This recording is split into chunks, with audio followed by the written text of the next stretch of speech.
देख पाप राशि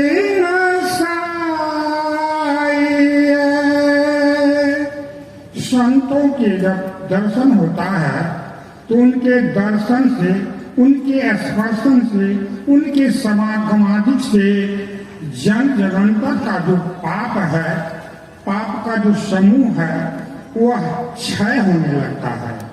इसलिए आप लोग प्रवचन का लाभ ले। श्री सदो महाराज की जय।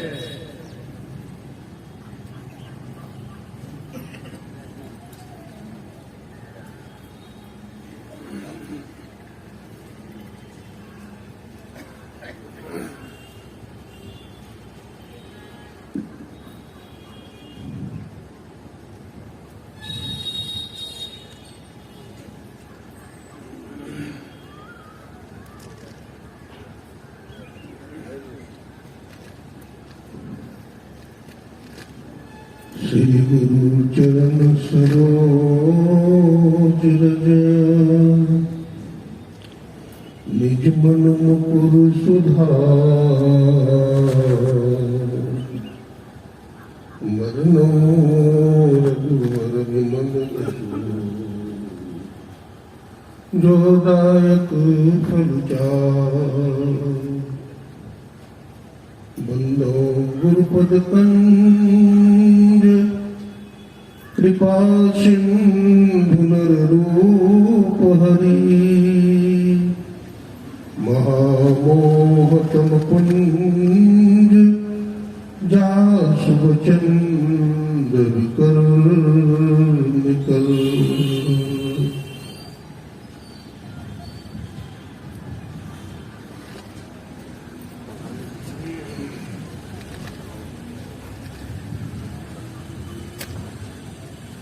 आवागमन के चक्र को मिटाने वाले, त्रितापों को जलाने वाले तथा जीवात्मा को परमात्मा से मिलाने वाले 20वीं सदी के जाज्वल्यमान प्रचंड मातंड संत सदगुरु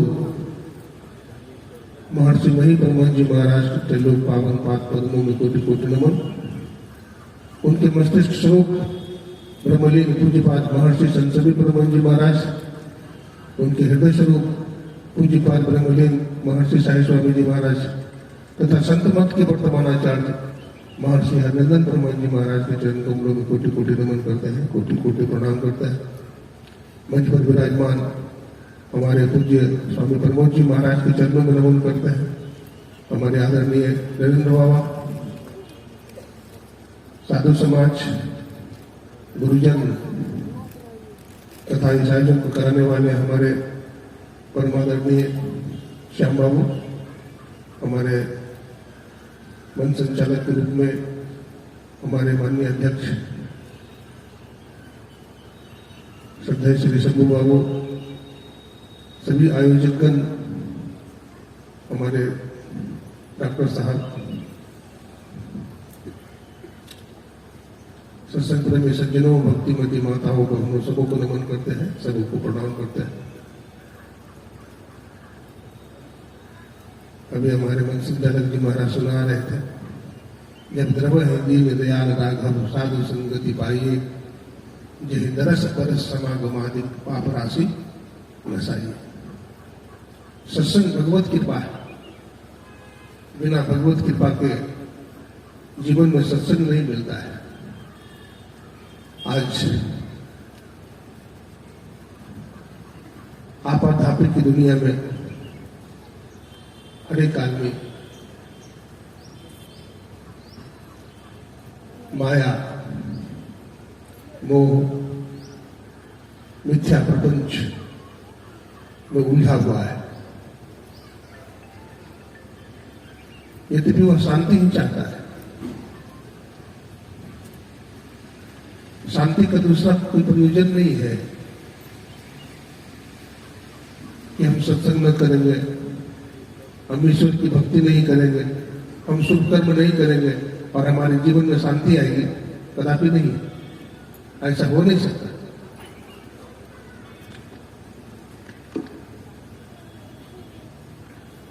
सत्संग की बड़ी महिमा है। एक बार भगवान विष्णु और देवर्षि नारद सत्संग करने जा रहे थे।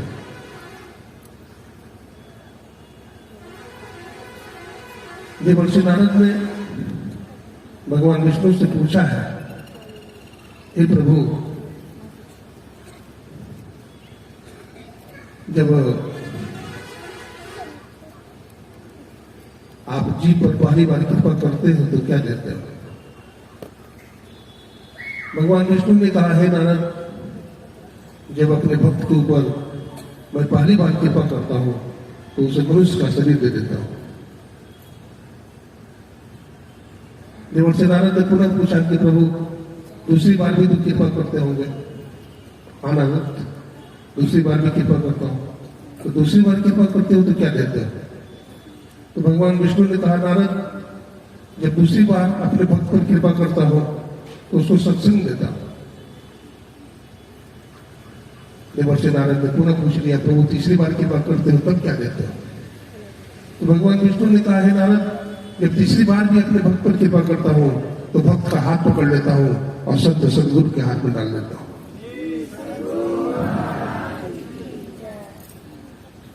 बाबा गोरखनाथ जी कहते हैं, सदगुरु मिले तो उभरे बाबू, नहीं तो पगले हुआ।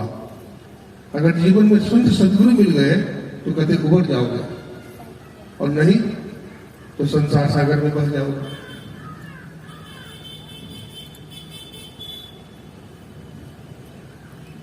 गोस्वामी जी कहते हैं, बिनु सत्संग विवेक न होई, राम कृपा बिनु सुलभ न सोई।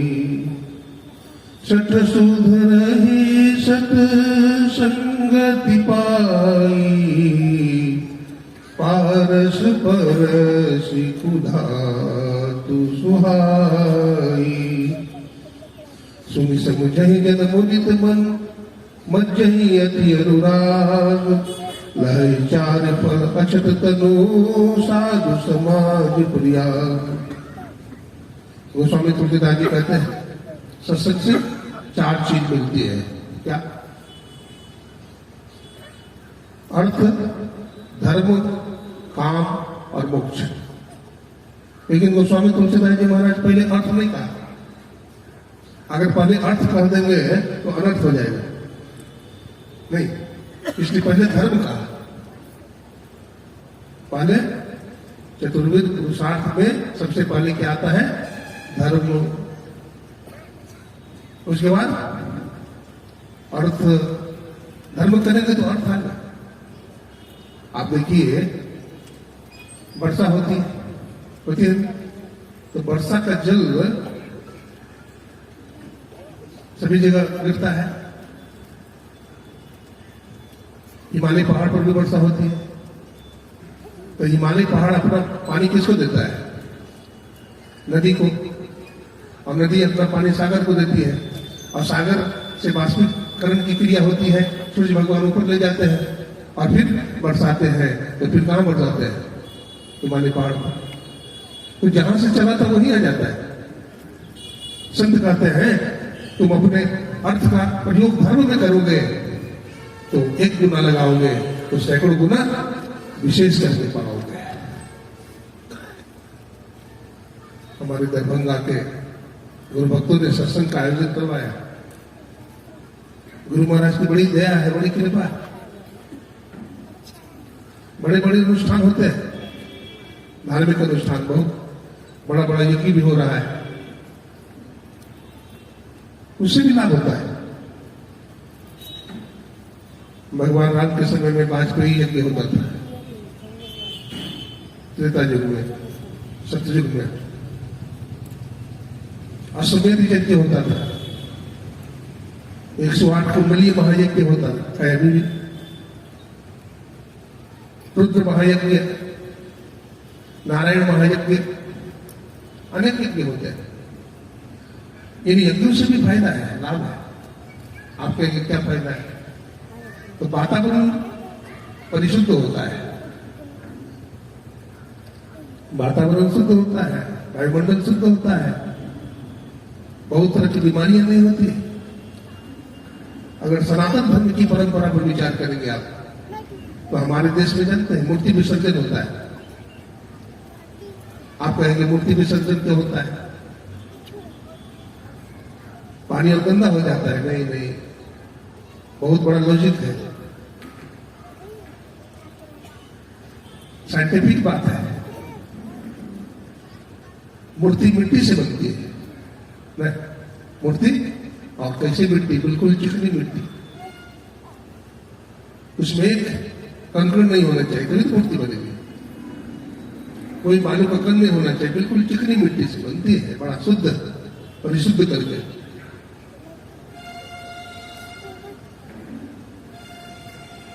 मिट्टी से तो हमारा शरीर भी बनता है। चिति जल पाप गगन समीरा पंच रचित इन अरब शरीरा। हमारे आयुर्वेद शास्त्री बोलते हैं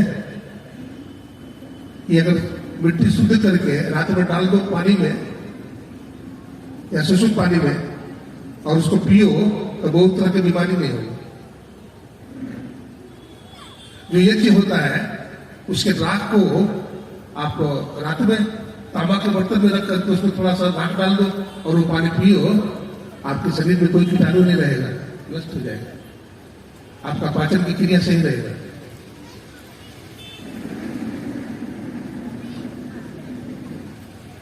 हमारे देश में मूर्ति की पूजा होती है, कहीं खंडन नहीं है, हमारे गुरु महाराज ने भी खंडन नहीं किया है।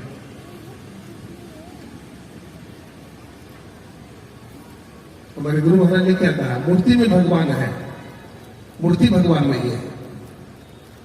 मूर्ति में भगवान है लेकिन मूर्ति भगवान नहीं है। सब जगह भगवान है तो मूर्ति में भी क्यों नहीं है? मूर्ति में भी है।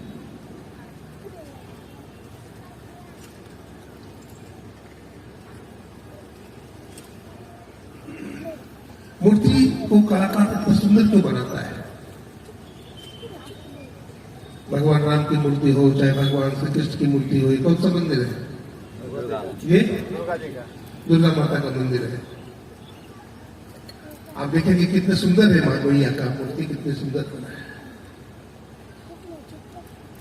हमें तो लगता है मूर्ति सुंदर इसलिए बनाया जाता है, मूर्ति सुंदर इसलिए बनता है कि हमारा जो ज्ञान इंद्रिय नेत्र है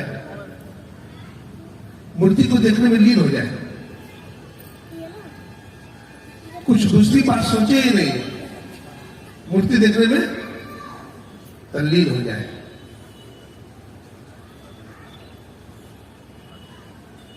कहीं खंडन नहीं। ज्ञान कहे ज्ञान बिनु तम बिनु कहे प्रकाश, निर्गुण कहे जो सगुण बिनु सगुण तुलसीदास। हमारे देश में सगुण भक्ति है, निर्गुण भक्ति है, लेकिन इतना तो समझना चाहिए कि निर्गुण भक्ति अगर नहीं करेंगे तो हमें मुक्ति नहीं मिलेगी, हमें मोक्ष नहीं मिलेगा, हम सामान्य विद्यार्थी बने ना जाएंगे। इसलिए निर्गुण पूजा भी हमारे लिए बहुत जरूरी है। हमारे गुरु महाराज ने कहा कि सगुण साकार यदि पैर है तो निर्गुण निराकार सिर है। पैर अगर नहीं हो तो हम चल तो नहीं सकते लेकिन जीवित तो रह सकते हैं, लेकिन अगर सिर काट दिया जाए तो हम जिंदा नहीं रह सकते। इसलिए निर्गुण का महत्व ज्यादा है, लेकिन सगुण का भी कहीं खंडन नहीं है, क्योंकि बच्चा सबसे बड़े का कहना पड़ेगा ना, क से कबूतर, ख से खरगोश, ग से गमला पढ़ेगा, लेकिन क से कबूतर ही नहीं होता है, क से और बहुत सारी चीज होता है, ये बाद में ज्ञान होता है। सब व्यापकता का भी ज्ञान होता है।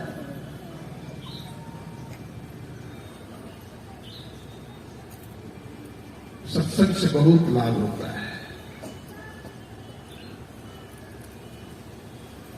तात स्वर्ग अकबर्ग सुख धरिय तुला एक अंग तूलता ही सकल मिली जो सुख लब सत्संग। हे भाई, सातों सुख के सुख को एक कोड़ा पर रखा जाए और सत्संग के सुख को एक कोड़ा पर रखा जाए तो सत्संग का कोड़ा भारी हो जाता है।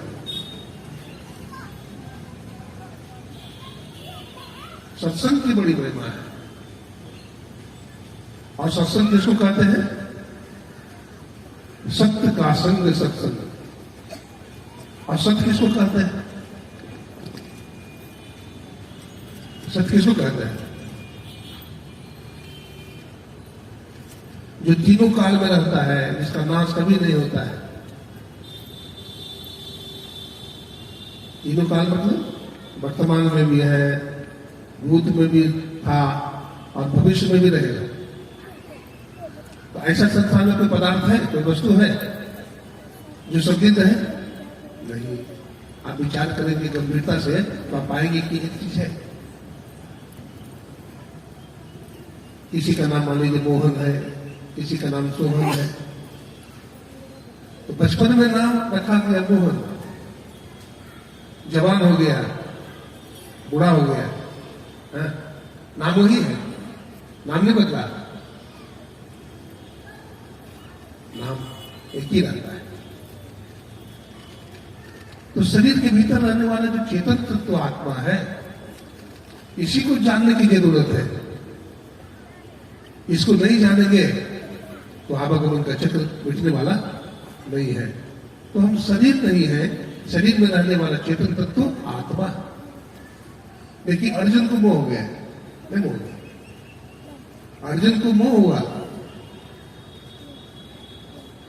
जब कौरव और पांडव के बीच में कुरुक्षेत्र के मैदान में महाभारत युद्ध हुआ। तो अर्जुन ने कहा, सेना योर मध्य रथम स्थापित में च्युत। अच्युत नाम भगवान का है। अच्युत का मतलब क्या होता है? जो अपने पद से कभी न गिरे उसको बोलते हैं अच्युत। अच्युतन अच्युतम केशवम कृष्ण दामोदर। तो अच्युत भगवान का नाम है, भगवान श्री कृष्ण का नाम है। ले जाते हैं तो अर्जुन को मोह हो जाता है। सामने में दादा भीष्म को देखते हैं, बोला अरे जिस दादा के गोद में मैं खेला हूं, जिन्होंने मुझे इतना प्यार किया है और इतना ज्ञान दिया है, उस दादा के ऊपर बांध चलाऊंगा? नहीं नहीं, ऐसा नहीं करना। उनके पीछे में आचार्य द्रोण है, ये हमारे गुरुदेव हैं, इनसे मैं धनुष विद्या सीखा है, क्या इन पर बांध चलाऊं? नहीं नहीं, उनके पीछे में कृपा चल जाए। ये हमारे बंधु बांधव हैं, नहीं केशव, इन पर मैं बांध नहीं चलाऊंगा। मैं भिक्षा मांग करके अपना जीवन गुजार लूंगा, लेकिन इन गुरुजनों के ऊपर, इन संबंधियों के ऊपर बांध का प्रहार नहीं करूंगा।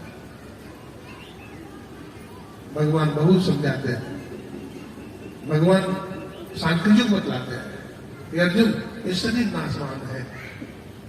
भगवान कहते आत्मा अजन्मर है। बतलाते भगवान, नैनम छिन्दन्ति शस्त्राणि नैनम दहति पावकः न चैनम क्लेदयन्ति आपो न शोषयति मारुतः। अर्जुन, इस आत्मा को शस्त्र नहीं काट सकते, अग्नि नहीं जला सकती, जल नहीं भिगा सकता। यह आत्मा अजर अमर है। कैसे? तो उदाहरण भी देते हैं, पाशांश जीर्णानि यथा विहाय नवानि गृह्णाति नरोपराणि तथा शरीरानि विहाय जीर्णानि नन्यानि संजाति नवानि नहीं। भगवान कहते हैं जैसे व्यक्ति का कपड़ा पुराना हो जाता है, फट जाता है, तो नया कपड़ा धारण करता है, रोता नहीं है कि हमारा कपड़ा फट गया, रोता है। ठीक उसी प्रकार से ये शरीर तो नष्ट हुआ, लेकिन शरीर में रहने वाला जो चेतन तत्व आत्मा है वो अजर अमर है, वो नहीं मरता है। वह यदि ज्ञान हो जाए कि हम शरीर नहीं है, शरीर में रहने वाला चेतन तत्व आत्मा है। व्यक्ति कपड़ा होता है, कपड़ा हमारा है, हम कपड़ा नहीं है।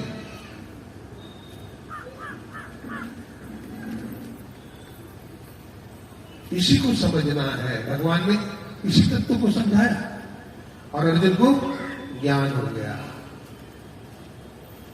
तब अर्जुन फिर युद्ध किया है।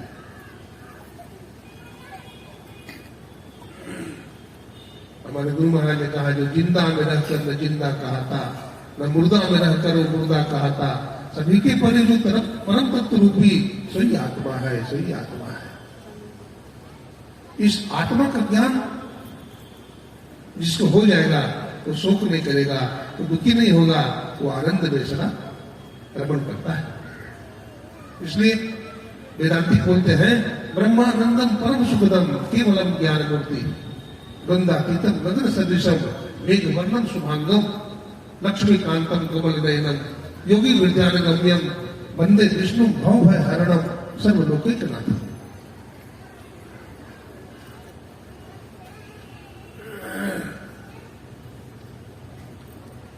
सत्संग की भारी महिमा है। हमारे जितने भी संत भी हैं, ऋषि मुनि भी हैं, सब सत्संग करते थे।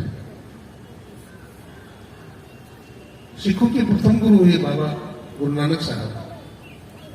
तो बाबा गुरु नानक देव जी के साथ दो शिष्य रहते थे, कुछ सेवक। एक का नाम बाला था, दूसरा का नाम बरदाना था।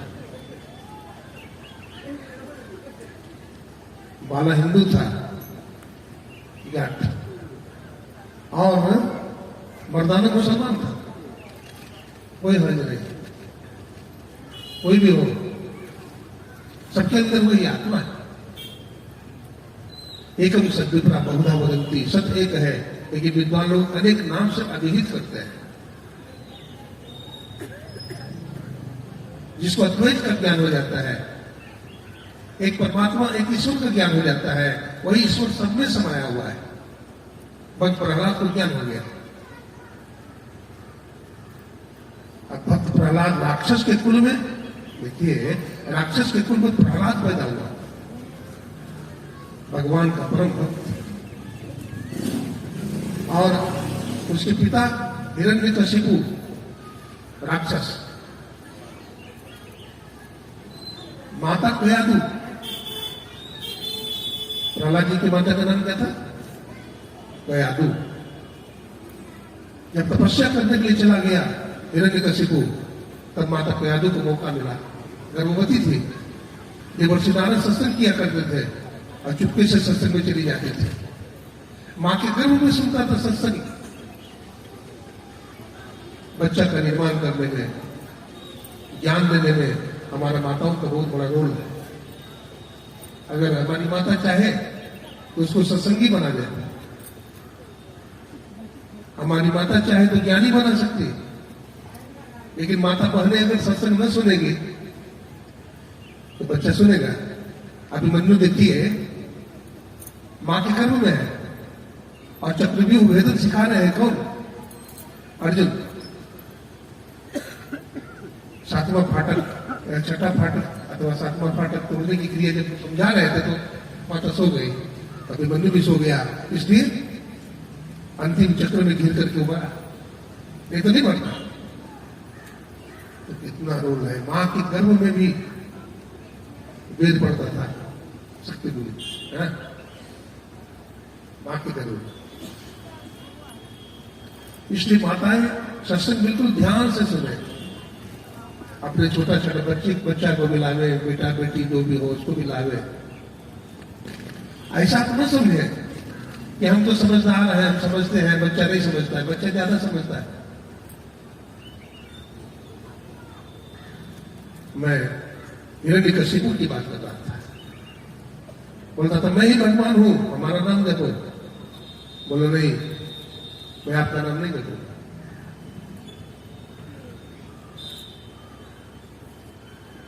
अभी लिखता है, हिरना कुश जुलूब कमाया,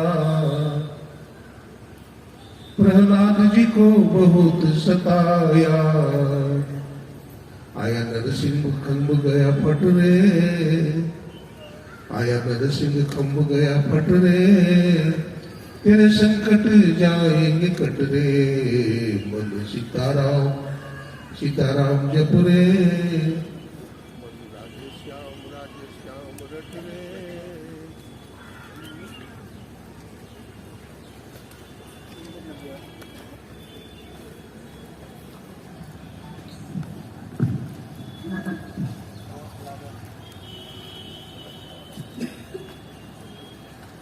जप रे, मन गुरु नाम जप रे, तेरे संकट जाएंगे कट रे।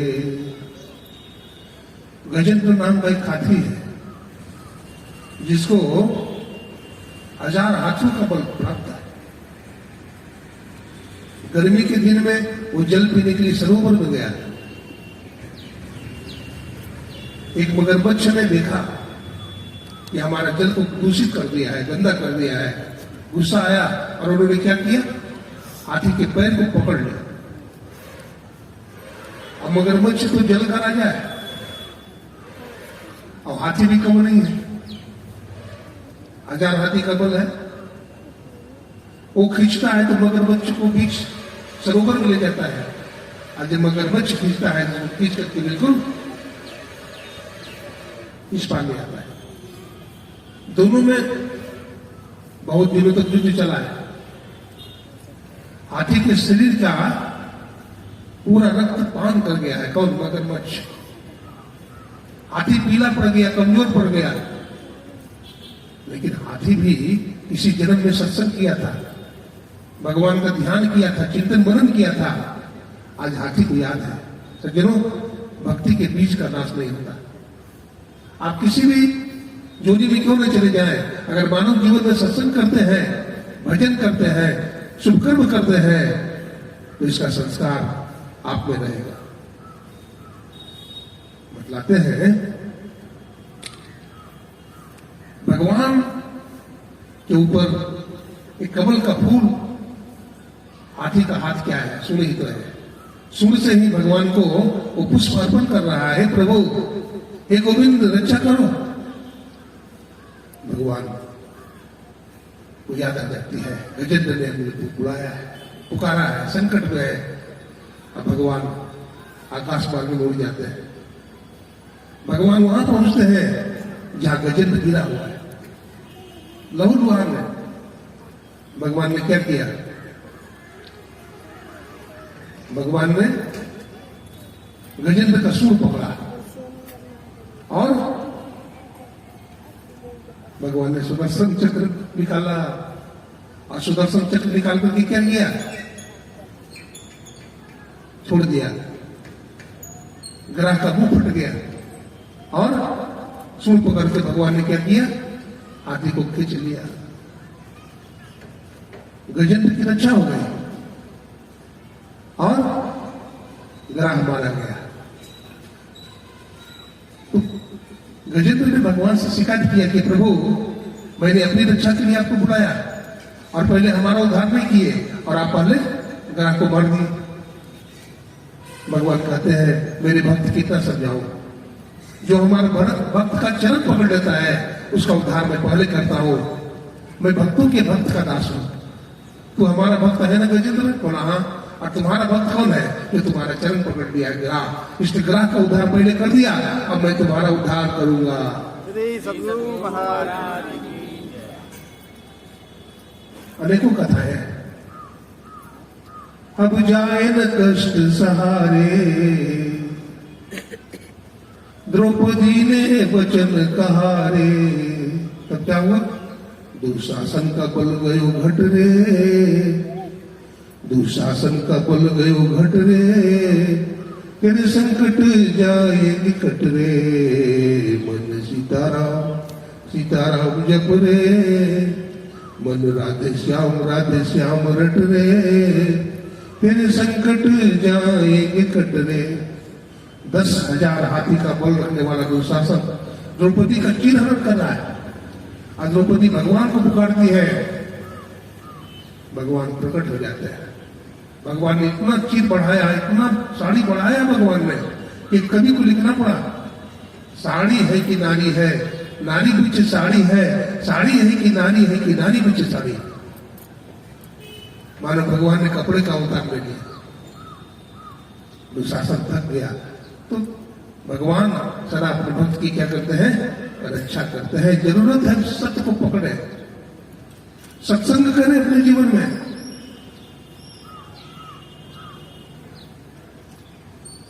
सत्संग से बड़ा लाभ है। संत कबीर साहब कहते हैं, यही सत्संग में लाभ बहुत है। टाइम कितना हुआ भाई बोलिए? हाँ?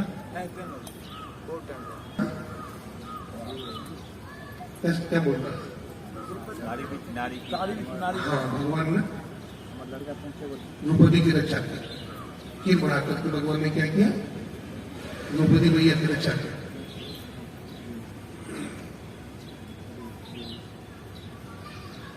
भगवान की रक्षा करते हैं और संत की रक्षा करते हैं, संत भी रक्षा करते हैं, बल्कि भगवान से भी संत को श्रेष्ठ कहा गया है। संत पलटू कहते हैं सबसे बड़े हैं नाम, सबसे बड़े हैं संत, दूजे नाम है, तीजे तो सबतार तुम्हें प्रणाम है, ब्रह्मा विष्णु महेश सकल अवतार है, अरे हारे पलटू सबके ऊपर संत मुकुट से ताज है।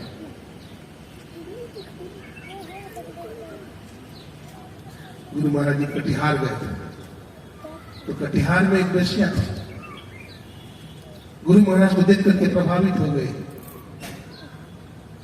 गुरु महाराज दीक्षा दे रहे थे तो बोलती है गुरुदेव हमको भी दीक्षा बता दीजिए, हम पतित हैं, हम पापिनी हैं, लेकिन गुरुदेव आप तो संत है। देखिए संत मत में ऐसा नियम है कि कोई दीक्षा लेने के लिए जाता है तो पूछा जाता है मांस मछली खाते हो कि नहीं, नशा पान लेते हो कि नहीं, लेकिन एक वेश्या से गुरु महाराज कुछ नहीं पूछा। बोले बेटी फूल माला लाओ, वो फूल माला लाई और गुरु महाराज ने उसको दीक्षा दे दिया। देखिए वो वेश्या बहुत ऊंची साधिका बनी, संत बड़े परमार थे, शीतल जिनके अंग तपन बुझावे और को और दे दे अपनी अंग। एक बुढ़िया माई गुरु महाराज से दीक्षा ले ली, ठीक है,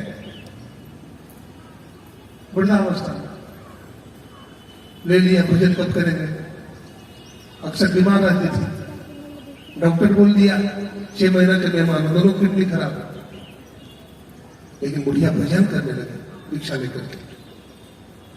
बहुत कम सोती थी, सोने का टाइम में भी जब करती थी।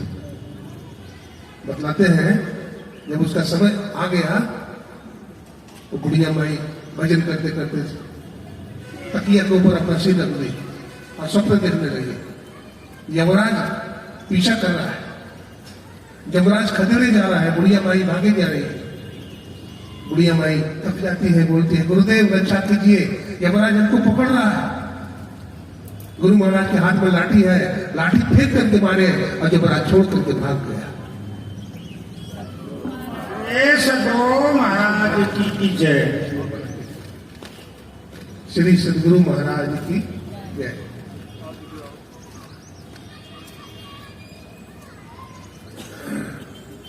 पांच मिनट का समय मैं छोड़ देता हूं।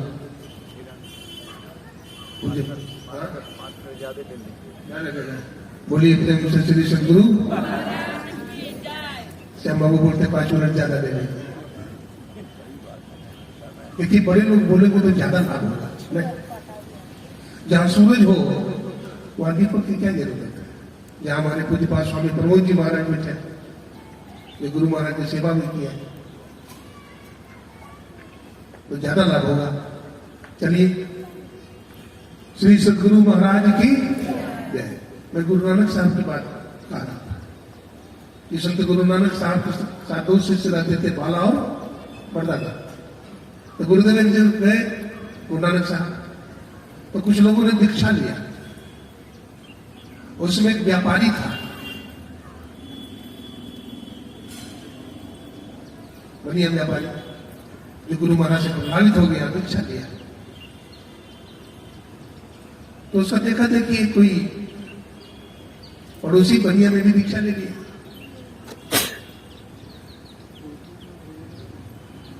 अब जो दीक्षा लिया था, गुरु भक्त व्यापारी दीक्षा लिया था, तो नियम से गुरु नानक साहब के सत्संग में जाता था। तो देखा देखी वो भी चला जाता था। तो जहां सत्संग होता था उसके बीच में ही एक वेश्या का घर था। वेश्या बड़ी खूबसूरत थी, तो उसको देख करके ये विचलित हो गया। और सत्संग में नहीं जा सका, बेश्या के घर ही चला गया। इस तरह से रोज वो गुरु भक्त बनिया गुरु नानक साहब के सत्संग में चला जाता था। रोज जाता था साथ में, लेकिन बेश्या के घर में रुक जाता था। इस तरह से हर दिन का नियम था। एक दिन क्या हुआ, सत्संग में गया वो भक्त, सत्संग सुनकर के आ रहा था, उसके पैर में कांटे चुभ गए। और इधर जो वो पड़ोसी बनिया है, रास्ते में जा रहा था तो उसको एक घड़ा मिला, और घड़ा में एक सोने की असरफी मिली और उसमें राख भरा हुआ था। मुलाकात जो हो गई तो कहता है, भाई देखो कहां गए थे? तो सत्संग में, गुरु नानक साहब का सत्संग सुनने गया था। तो कहा, देखो तू सत्संग करने गए थे तो तुम्हारे पैर में कांटे चुभ गए, तू लगड़े हो गए। और मैं बेश्या के घर में जाता हूं तो देखो हमें सोने का असरफी मिला, तो तू अच्छा कि हम अच्छा? हम ही अच्छे हुए। तो कहा कि नहीं, कहने से नहीं होगा, गुरु नानक साहब से पूछेंगे, चलो। तो बोला ठीक है चलो, फैसला हो जाएगा। दोनों चला गया, गुरु नानक साहब को प्रणाम किया। तो कहा, गुरुदेव मैं सत्संग में रोज आता हूँ, आपका दर्शन करता हूँ, सत्संग सुन करके जाता हूँ। एक दिन हमारे पैर में कांटे चुभ गए। तो ये बोलता है पड़ोसी पर ये बोलता है कि हम ही ना अच्छा है, देखो हमको सोने के एक सोने का सब्जी मिला घड़ा में भरा हुआ, और तुमको तो कांटा चुभ गया। कहता है सुनो, ये जो पड़ोसी बनिया है ना, ये किसी जन्म में एक साधु को सोने का असर भी दिया था। आज उसके प्रताप से, उसके फल से इसको एक घड़ा सोने की असर भी मिलना था। लेकिन ये प्रत्येक दिन पाप करता गया, इसका परिणाम ये हो गया कि सब सोने के असर भी राख हो गए। और एक असर भी क्यों बच गए बताओ? एक दिन पड़ोसी बनिया जब बेश्या के घर में गया तो बेश्या घर में नहीं थी, तो पाप नहीं हुआ, इसलिए एक असर भी उसको मिल गया, एक असर भी उसको मिल गया, वरना वो भी नहीं मिलता। सठ सुध रही सत्संगति पाई, पारस परसी उदातु सुहाई। इसलिए हम सत्संग करें, हम कुसंग में न पड़े। कुसंग से सत्संग हमें क्या करता है? बचाता है।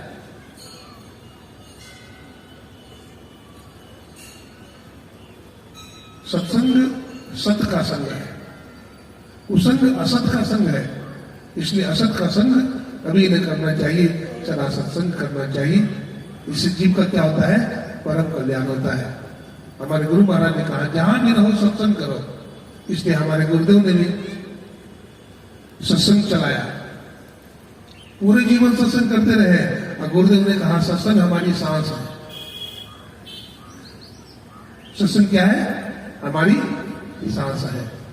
सत्संग नित अनुध्यान नित रहिए कर संलग्न हो, विचार चोरी नशा हिंसा झूठ तकना चाहिए।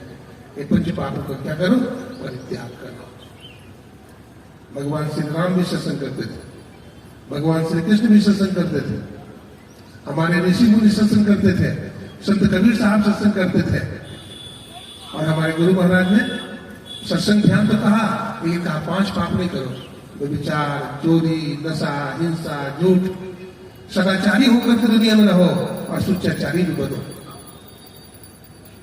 हमारा देश पतिव्रता माताओं का देश। अभी विदेश गया था मैं, कई देशों में, थाईलैंड, मॉरिशस, हांगकांग, यूएई, वहां के लोगों का जिंदगी मैंने देखा, पशुवत जिंदगी। जीवन में कोई सत्संग नहीं, कोई सत्कर्म नहीं, कोई गुरु को नहीं मानता। सभी के बाल इसी तरह से किसी माताओं बहनों के माथे पर आंचल है। हमारा देश कितना महान है, कितना महान है। स्वामी विवेकानंद जी महाराज शिकागो के धर्म सम्मेलन में कहा, वहां के लोगों ने कहा, स्वामी जी ने चरित्र के ऊपर बोला, वेदांत के ऊपर बोला। वहां का एक धनवान आदमी ने कहा कि महाराज आपने मुझको क्या दिया है, आपका देश तो गरीब है, आप गुलाम देश के आदमी हो। स्वामी विवेकानंद जी ने कहा, तूने मुझे जो दिया है वो नष्ट हो जाएंगे, लेकिन मैं जो तुमको दिया है इसको तुमको अमर बना देगा, तो अमर हो जाएगा। विवेकानंद जी महाराज ने कहा, work unto death, when I come my spirit will work with you. The wealth, fame, and enjoyments are only for a few days. These are mortal. So be careful, understand that, and find out the divinity, self-realization, and deep consciousness. धन जवानी पर सदा नहीं रहते। आज हमारे पास बहुत धन है तो कल भी रहेगा, नहीं रहेगा। आज हम प्रधानमंत्री तो कल भी रहेंगे, नहीं रहेंगे। जवानी भी सब दिन नहीं रहेगी, बूढ़े हो जाओगे। इसलिए संत महात्मा कहते हैं भक्ति करो। उपनिषद के ऋषि ने कहा, इस चेत वेदित सत्यम अस्ति न चेतिहा वेदी महति विनष्टि भूतेषु भूतेषु विचित्र धीरा प्रत्यासमात् लोकाधिपता भवति। तो हमारा देश पतिव्रता माताओं का देश है। हमारा देश एक पत्नी व्रतधारी महापुरुषों का देश है। राजाओं का जिंदगी देखिएगा तो भोगी जीवन देखिए ना, इतिहास हजार हजार रानियां। राजा दशरथ को देखिए 3 रानियां, लेकिन भगवान श्री राम की एक रानी जानकी, उनका भी हरण हो गया। लोगों ने कहा महाराज जी कैसे होगा, दूसरा विवाह कर लो। तो भगवान राम ने कहा खबरदार, मैं एक पत्नी व्रतधारी हूं, हमारी जो पत्नी है वही रहेगी। माता जानकी का तस्वीर लगा करके एक ही पूरा हुआ। इसलिए पाश्चात्य देश का अनुकरण नहीं करना चाहिए। अनुकरण नहीं करना है तो भगवान राम का अनुकरण कीजिए। संत कबीर, गुरु नानक, भक्तिवती मीराबाई, सहजबाई। हमारे देश में तो छोटा छोटा बच्चा बैठा हुआ है, यही नानक, यही कबीर, यही पलटू होगा, और छोटी छोटी बालिकाएं बैठी है, यही क्या बनेंगे, यही मीराबाई और सहजबाई, है ना। आप ऐसा ना समझे कभी बच्चा के लिए धन अर्जन कर देंगे, बैंक बैलेंस डिपॉजिट कर देंगे तो हमारा बच्चा सुखी हो जाएगा। नहीं, आप बच्चा को सत्संग दे दीजिए, आप बच्चा को ज्ञान दे दीजिए, आप अपने बच्चे को अच्छा चरित्र दे दीजिए। पैसा तो कमा लेगा, पैसा तो व्यक्ति के पीछे चल देता है। इसलिए अपने बच्चों को भी सत्संग में लाइए। हमारे श्याम बाबू बैठे हैं, हमारे सब्बू बाबू बैठे हैं, यहाँ के पदाधिकारीगण बैठे हुए हैं। आप लोगों ने सत्संग का आयोजन किया है और अपना धन सत्कर्म में खर्च किया है, हमें बड़ी प्रसन्नता हो रही है। हमको पूर्ण विश्वास है कि भारत देश फिर विश्व गुरु बनेगा और यहाँ की धर्म और संस्कृति दुनिया के लोगों को शांति प्रदान करेगी। इन्हीं शब्दों के साथ गुरु महाराज के चरणों में नमन, आप लोग का हार्दिक अभिनंदन। अपने बारे में यही विराम बोलिए प्रेम से, जय सद्गुरु महाराज।